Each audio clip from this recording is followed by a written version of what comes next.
ইরানে মিসাইল হামলার পর পাল্টা আঘাত শুরু হয়েছে ইসরায়েলের ওপর। মধ্যপ্রাচ্য যেন দাঁড়িয়ে আছে যুদ্ধের দোরগোড়ায়। আর এই উত্তপ্ত পরিস্থিতির মধ্যেই হঠাৎ করে জনসমক্ষে দেখা যাচ্ছে না ইসরায়েলের প্রধানমন্ত্রী বেনিয়ামিন নেতানিয়াহুকে। ঘটনা শুরু হয় ইরানের ইস্পাহান অঞ্চলে অবস্থিত একটি সামরিক গবেষণা কেন্দ্রে আঘাতের মধ্য দিয়ে। অজ্ঞাত উৎস থেকে ছোড়া বেশ কয়েকটি ড্রোন ও ক্ষেপণাস্ত্র ইরানের আকাশ প্রতিরক্ষা ব্যবস্থাকে ব্যতিব্যস্ত করে তোলে।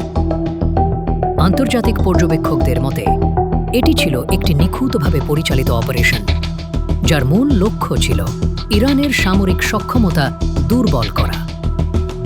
ইরান সরাসরি ইসরায়েলকে দায়ী করে এবং এর কয়েক ঘন্টার মধ্যেই পাল্টা হামলার ঘোষণা দেয়।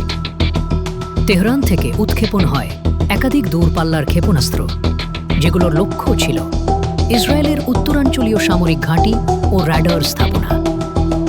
ইসরায়েলের আয়রন ডোম ব্যবস্থা বেশ কিছু ক্ষেপণাস্ত্র প্রতিহত করতে সক্ষম হলেও কিছু আঘাত লাগার খবর পাওয়া গেছে।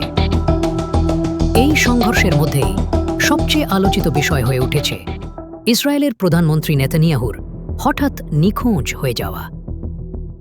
শেষ ৪৮ ঘণ্টায় তার কোনো প্রেস বিবৃতি, টেলিভিশন উপস্থিতি কিংবা সামাজিক মাধ্যমে মন্তব্য দেখা যায়নি। দেশটির প্রশাসনিক সূত্রগুলো বিষয়টি নিয়ে নীরবতা পালন করছে।